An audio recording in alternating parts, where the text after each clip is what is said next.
Netanyahu is not going to get away with trying to pass his reform bill without any extreme violence. I mean, cops are already attacking people for protesting.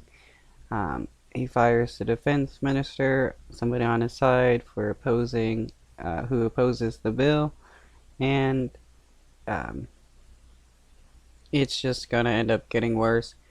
If they do ratify the bill, I predict that the protests are going to intensify even more because nobody is wanting a fascist dictatorship in Israel.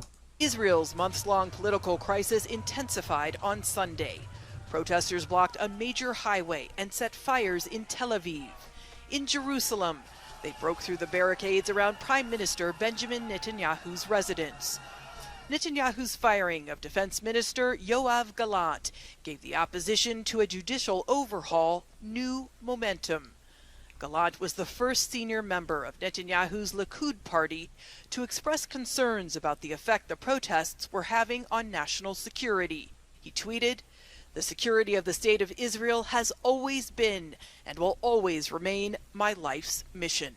I believe that the game is not over yet, and we are heading towards Israel's worst political and judicial crisis. I think that it will end in a head-on collision between the government and the Knesset on one hand and the judiciary. The Israeli military raised its alert level. Netanyahu didn't speak publicly, but he tweeted, "We must all stand up strongly against refusals." The judicial overhaul would give politicians the final say in appointing judges and allow Parliament to override Supreme Court decisions with a simple majority. Netanyahu says it will strengthen democracy and balance the courts. Critics say the reforms will erode Israel's democracy. The Attorney General says Netanyahu should not be participating in discussions of judicial reform while he's on trial for corruption. The judicial, you call it reform, it's a coup, it's a judicial vandalism of the checks and balances of any democracy. And what we see as a result in the street is authentic, is genuine, is spontaneous. Shortly after, It is pretty funny. Yeah, Netanyahu is being charged with like bribery and stuff, so he becomes PM again, and then decides he wants to reform the judicial part.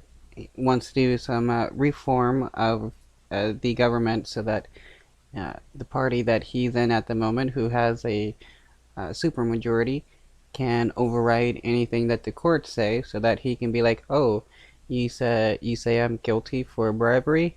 Nope, my party says I'm not." After Gallant was fired, Israel's consul general in New York resigned. The Knesset was supposed to vote on the judicial overhaul on Wednesday, but there's mounting pressure for Netanyahu to compromise. Protest leaders are calling for a demonstration in front of the Knesset on Monday.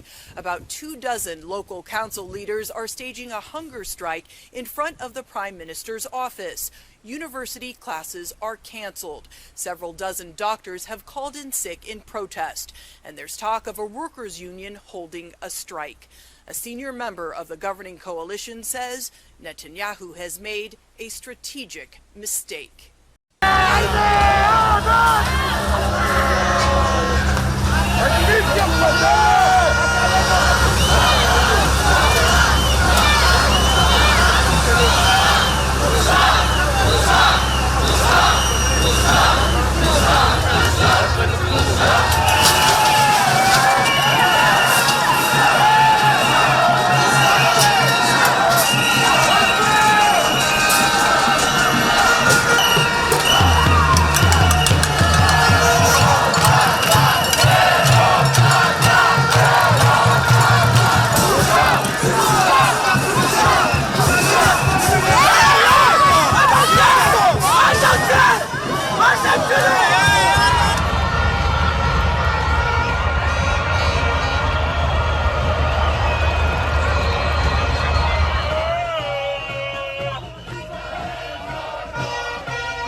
Tens of thousands of Israelis have shut down Tel Aviv in an escalation of protests against a controversial plan to overhaul the country's judiciary.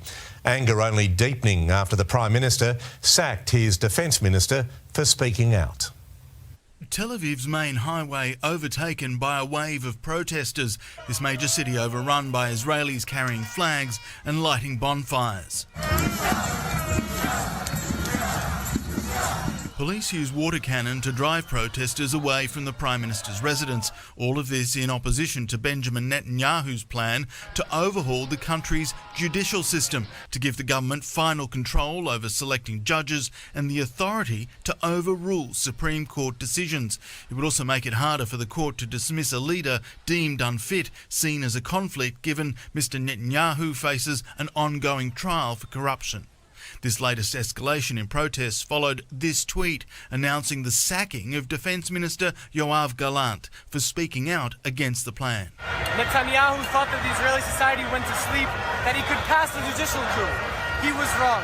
Israel's Consul General in New York resigned in protest over the dismissal. Critics say the law change threatens Israel's liberal democracy. This has to be stopped. This Prime Minister is not qualified anymore. Everyone here served in the army and they are serving too, and we are going to protect the democracy. A short time ago, Israel's president called on the government to stop the legislative process immediately for the sake of the country.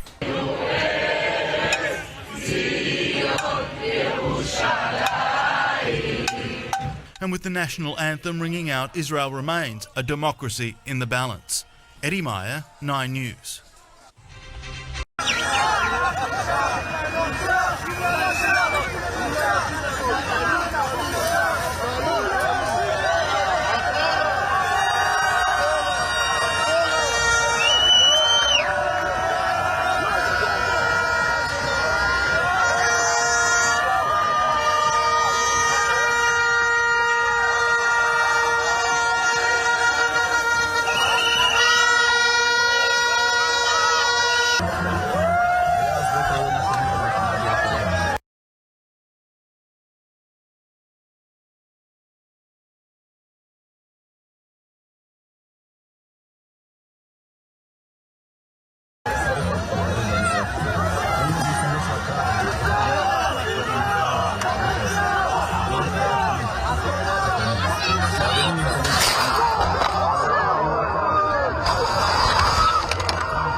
Thousands of Israelis are protesting after Prime Minister Benjamin Netanyahu fired his defense minister. Police used water cannons on demonstrators who blocked a major highway, as you see there, and rallied outside of Netanyahu's home.